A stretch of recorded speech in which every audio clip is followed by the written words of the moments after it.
I started doing a little exploratory surgery on that new Westinghouse radio and clock I picked up a few days ago. Here's the clock.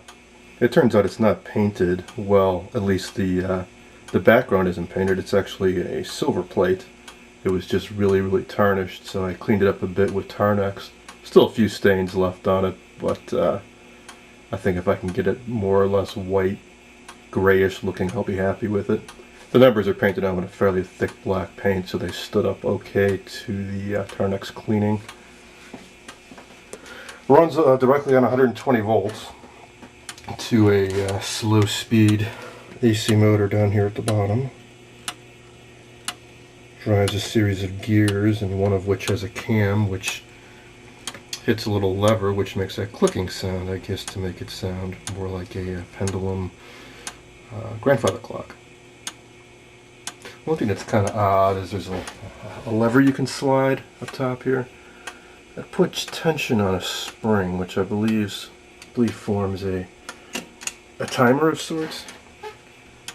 So there's a spring, where are we?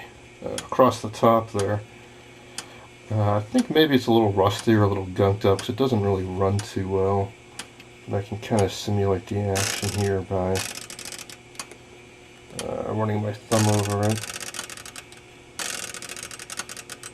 And then there are a series of leaf springs on the back, which I think are supposed to be chimes.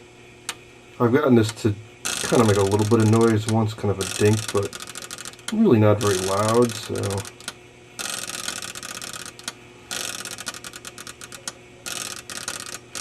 Anyways, it's an interesting piece that even if the alarm worked, I can't imagine I'd use it too often.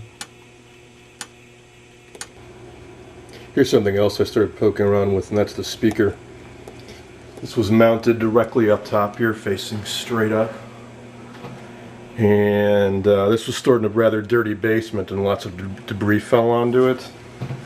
Including, I found this nice big chunk of plaster inside, which I'm pretty sure is what took out the side here. The rest of it's in better shape than I originally thought, though. It was just so covered with all this dirt and debris, and it was pushing down the remaining bits of paper that were there, making it look worse than it actually is.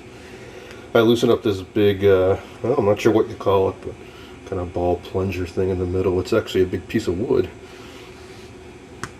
And then once I cleared off the debris and kind of pushed the paper back in place, it turns out it's not too bad. These seams can be glued up with some glue and maybe some paper patches on the back side, which just leaves this piece that's missing here. I'm hoping that once I pull the chassis out, which I haven't done yet, and poke around more inside, maybe that piece of paper is somewhere inside. Or maybe it's even in my car for that matter. I haven't looked yet.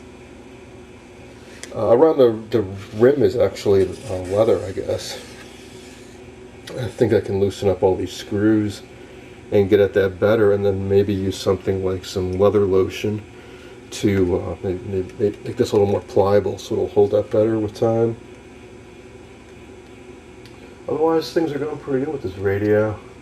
I guess I'll put up my other projects on hold for a while I clean this up a bit more, make it more presentable, and get out of the middle of my kitchen where it's sitting right now. That's all for now.